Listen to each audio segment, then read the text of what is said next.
Hi friends, welcome to Kavya Nayana cooking channel. ನಾನು ಸುಷ್ಮಾ. ಬನ್ನಿ ಇವತ್ತು ಸ್ಪೆಷಲ್ ಆಗಿ ಮದುವೆ ಮನೆ ಶೈಲಿಯಲ್ಲಿ ತರಕಾರಿ ಕುರ್ಮ ಯಾವ ತರ ಮಾಡೋದು ಅಂತ ತೋರಿಸ್ಕೊಡ್ತಾ ಇದ್ದೀನಿ ಫ್ರೆಂಡ್. ನೋಡಿ, ಒಲೆ ಮೇಲೆ ಒಂದು ಪಾತ್ರೆನ ಇಟ್ಕೊಂಡಿದ್ದೀನಿ. ಒಂದು 4 ಟೇಬಲ್ ಸ್ಪೂನ್ ಅಷ್ಟು ಎಣ್ಣೆನ ಹಾಕೊಳ್ಳೋಣ. ಎಣ್ಣೆ ಚೆನ್ನಾಗಿ ಬಿಸಿಯಾಗಿದೆ. ಇಲ್ಲಿ ಸಾಸಿವೆನ ಸೇರಿಸ್ಕೊಳ್ಳೋಣ, ಜೀರಿಗೆನ ಸೇರಿಸ್ಕೊತಾ ಇದ್ದೀನಿ, ಹಾಗೆ ಇಲ್ಲಿ ಕರಿಬೇವು ಕೂಡ ಸೇರಿಸ್ಕೊತಾ ಇದ್ದೀನಿ. ಒಂದು ದೊಡ್ಡ ಸೈಜು ಈರುಳ್ಳಿನ ಸ್ಲೈಸ್ ಆಗಿ ಕಟ್ ಮಾಡ್ಕೊಂಡು ಹಾಕೋತಾ ಇದ್ದೀನಿ. ಈರುಳ್ಳಿ ಕಲರು ಸ್ವಲ್ಪ ಚೇಂಜ್ ಆಗಬೇಕು, ಅಲ್ಲಿವರೆಗೂ ಫ್ರೈ ಮಾಡ್ಕೊಳ್ಳೋಣ. ಹೊಸಬ್ರು ಯಾರಾದ್ರೂ ನಮ್ಮ ವಿಡಿಯೋ ನೋಡ್ತಾ ಇದ್ರೆ ಪ್ಲೀಸ್ ಸಬ್ಸ್ಕ್ರೈಬ್ ಮಾಡ್ಕೊಂಡು ನೋಡಿ. ವಿಡಿಯೋನ ಎಲ್ಲೂ ಕೂಡ ಸ್ಕಿಪ್ ಮಾಡಬೇಡಿ, ಪೂರ್ತಿಯಾಗಿ ವಿಡಿಯೋ ನೋಡಿ ಸಪೋರ್ಟ್ ಮಾಡಿ ಫ್ರೆಂಡ್ಸ್. ದಿನ ಒಂದೇ ತರ ಮಾಡಿ ತಿಂತಾ ಇದ್ರೆ ಬೇಜಾರಾಗುತ್ತೆ ಅಲ್ವಾ? ಇವತ್ತು ನಾನು ಮದುವೆ ಮನೆಗಳಲ್ಲಿ ಮಾಡಿರ್ತಾರೆ ನೋಡಿ, ನೀವು ತಿಂದಿರ್ತೀರಾ, ಅದೇ ತರನೇ ಸೇಮ್ ಹಾಗೆ ಬರುತ್ತೆ ಫ್ರೆಂಡ್ಸ್. ನೀವು ಕೂಡ ಒಂದ್ಸತಿ ಟ್ರೈ ಮಾಡಿ ನೋಡಿ, ತುಂಬಾ ಅಂದ್ರೆ ತುಂಬಾ ಚೆನ್ನಾಗಿರುತ್ತೆ. ನೀವು ಇದ್ರಿಗೆ ಪನ್ನೀರ್ ಕೂಡ ಹಾಕೋಬಹುದು, ತರಕಾರಿ ಜೊತೆಗೆ ಪನ್ನೀರ್ ಕೂಡ ಹಾಕೊಂಡ್ರು ಕೂಡ ತುಂಬಾ ಚೆನ್ನಾಗಿರುತ್ತೆ ಫ್ರೆಂಡ್ಸ್. ನಾನಿವಾಗ ತರಕಾರಿ ಕುರ್ಮ ಮಾತ್ರ ಮಾಡ್ತಾ ಇದ್ದೀನಿ, ಪನ್ನೀರ್ ಏನು ನಾನು ಹಾಕ್ತಾ ಇಲ್ಲ. ನೋಡಿ, ಇವಾಗ ಚೆನ್ನಾಗಿ ಫ್ರೈ ಮಾಡ್ಕೊಳ್ಳೋಣ. ನೋಡಿ ಫ್ರೆಂಡ್ಸ್, ಈರುಳ್ಳಿ ಸ್ವಲ್ಪ ಕಲರ್ ಚೇಂಜ್ ಆಗಿದೆ, ಇಷ್ಟ ಆದ್ರೆ ಸಾಕು. ನಾನಿಲ್ಲಿ ಒಂದು 5 ರಿಂದ 6 ತರಕಾರಿನ ತಗೊಂಡಿದ್ದೀನಿ. ನೀವು ಇದೇ ತಗೋಬೇಕಂತ ಏನಿಲ್ಲ, ನಿಮ್ಗೆ ಯಾವ್ದು ಇಷ್ಟನೋ, ನಿಮ್ಮ ಮನೇಲಿ ಯಾವ್ದಿದೆಯೋ ನೀವು ಅದನ್ನ ನೀವು ಹಾಕೋಬಹುದು. ನೋಡಿ, ಇವಾಗ ತರಕಾರಿನ ಹಾಕೊಳ್ಳೋಣ. ಹಾಗೆ ಇಲ್ಲಿ ಒಂದು ಅರ್ಧ ಸ್ಪೂನ್ ಅಷ್ಟು ಅರಿಶಿನ ಪುಡಿನ ಹಾಕೊಳ್ಳೋಣ. ರುಚಿಗೆ ಕಲ್ಲುಪ್ಪನ್ನ ಸೇರಿಸ್ಕೊತಾ ಇದ್ದೀನಿ. ಉಪ್ಪು ಹಾಕೋದ್ರಿಂದ ತರಕಾರಿ ಬೇಗ ಫ್ರೈ ಆಗುತ್ತೆ. ಇದ್ರ ಜೊತೆಗೇನೆ ಒಂದು 2 ಟೊಮೊಟೊನ ತಗೊಂಡಿದ್ದೀನಿ. ಹಾಗೆ ಇಲ್ಲಿ ಚೆನ್ನಾಗಿ ಫ್ರೈ ಮಾಡ್ಕೊಳ್ಳೋಣ. ತರಕಾರಿ ಇಲ್ಲಿ ಎಣ್ಣೆಲೇನೆ ಫ್ರೈ ಆಗಬೇಕು ಫ್ರೆಂಡ್ಸ್. ಲೋ ಫ್ಲೇಮಲ್ಲೇನೆ ಚೆನ್ನಾಗಿ ತರಕಾರಿನ ಬೇಯಿಸ್ಕೊಳ್ಳಿ. ಇಲ್ಲ ನೀವು ಓಪನ್ ಪಾತ್ರೆಯಲ್ಲಿ ಮಾಡಲ್ಲ ಅಂದ್ರೆ ನೀವು ಕುಕ್ಕರ್ ಅಲ್ಲಿ ಕೂಡ ಡೈರೆಕ್ಟ್ ಆಗಿ ಮಾಡ್ಕೋಬಹುದು ಫ್ರೆಂಡ್ಸ್. ನೋಡಿ, ಇವಾಗ ಚೆನ್ನಾಗಿ ಮಿಕ್ಸ್ ಮಾಡಿಕೊಂಡು ತರಕಾರಿನ ಫ್ರೈ ಮಾಡೋದಕ್ಕೆ ಬಿಡ್ತೀನಿ. ಮುಚ್ಚಳ ಮುಚ್ಚಿ ಒಂದು 10 ನಿಮಿಷ ನಾವು ತರಕಾರಿನ ಫ್ರೈ ಮಾಡ್ಕೊಳ್ಳೋಣ. ತರಕಾರಿ ಫ್ರೈ ಆಗೋವರೆಗೂ ನಾವು ಒಂದು ಮಸಾಲೆನ ರುಬ್ಕೊಂಬರೋಣ. ಒಂದು ಮಿಕ್ಸಿ ಜಾರನ್ನ ತಗೊಂಡಿದ್ದೀನಿ. ನಾನಿಲ್ಲಿ ಕೊಬ್ಬರಿ ಪುಡಿನ ಒಂದು 1/4 ಕಪ್ ಆಗೋಷ್ಟು ಹಾಕೊಂಡಿದ್ದೀನಿ. ಜಾಸ್ತಿ ಕೂಡ ತಗೋಬಹುದು, ಇಲ್ಲ ನೀವು ಹಸಿಕಾಯಿ ಇದೆ ಅಂದ್ರೆ ಅದನ್ನಾದ್ರೂ ತಗೋಬಹುದು ಫ್ರೆಂಡ್ಸ್.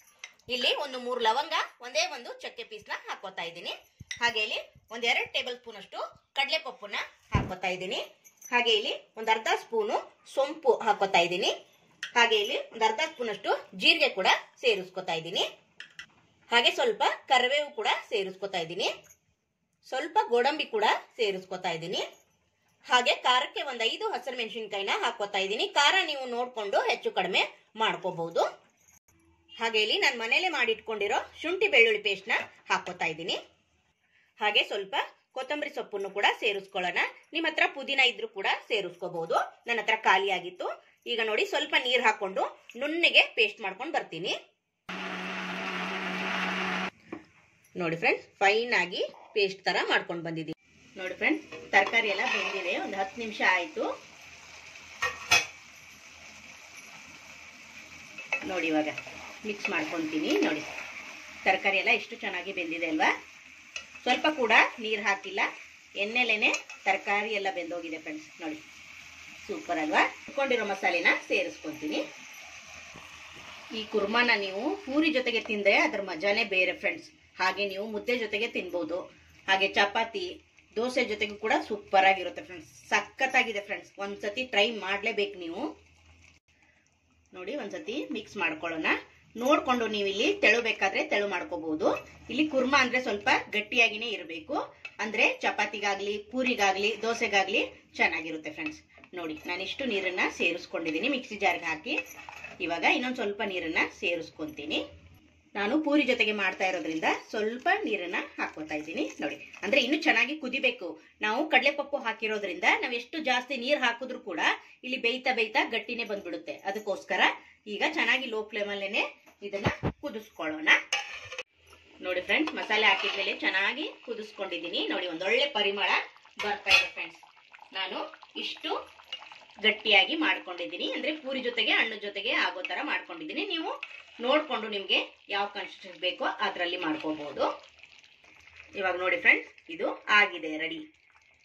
ಇವಾಗ ಆಗಿದೆ ಫ್ರೆಂಡ್ಸ್. ಇವಾಗ ಒಲೆನ ಆಫ್ ಮಾಡ್ಕೊಂಡು ನಾನು ಪೂರಿ ಜೊತೆಗೆ ಸರ್ವ್ ಮಾಡಿ. ನೋಡಿ ಫ್ರೆಂಡ್ಸ್, ನಾನು ಬಿಸಿ ಬಿಸಿ ಪೂರಿ ಜೊತೆಗೆ ತರಕಾರಿ ಸಾಗು ಅಥವಾ ತರಕಾರಿ ಕುರ್ಮಾ ಸರ್ವ್ ಮಾಡ್ತಾ ಇದ್ದೀನಿ. ನೋಡಿ, ಸೂಪರ್ ಆಗಿ ಬಂದಿದೆ ಫ್ರೆಂಡ್ಸ್. ನಿಮ್ಗೆ ಇಷ್ಟ ಆಗಿದೆ ಅಂತ ಭಾವಿಸ್ತೀನಿ. ಫ್ರೆಂಡ್ಸ್, ಸೂಪರ್ ಆಗಿ ರೆಡಿ ಆಗಿದೆ. ನೀವು ಮಧ್ಯಾಹ್ನ ಊಟಕ್ಕಾದ್ರೂ ಮಾಡ್ಕೋಬಹುದು, ಬೆಳಗ್ಗೆ ತಿಂಡಿಗಾದ್ರೂ ಮಾಡ್ಕೋಬಹುದು. ಫ್ರೆಂಡ್ಸ್, ಸೂಪರ್ ಆಗಿ ಬಂದಿದೆ. ಟೇಸ್ಟ್ ಮಾತ್ರ ಸಖತ್ತಾಗಿತ್ತು. ಮದುವೆ ಮನೆ ಶೈಲಿಯಲ್ಲಿ ನಾನು ತರಕಾರಿ ಕುರ್ಮನ ಯಾವ ತರ ಮಾಡೋದಂತ ನೋಡ್ಕೊಂಡ್ರಲ್ಲ ಫ್ರೆಂಡ್. ನೀವು ಕೂಡ ಒಂದ್ಸತಿ ಟ್ರೈ ಮಾಡಿ ನೋಡಿ. ನಮ್ಮ ವಿಡಿಯೋ ನೋಡಿದ್ದಕ್ಕಾಗಿ ನಿಮ್ಮೆಲ್ಲರಿಗೂ ಧನ್ಯವಾದಗಳು. Thank you for watching. ನಮಸ್ಕಾರ ಫ್ರೆಂಡ್.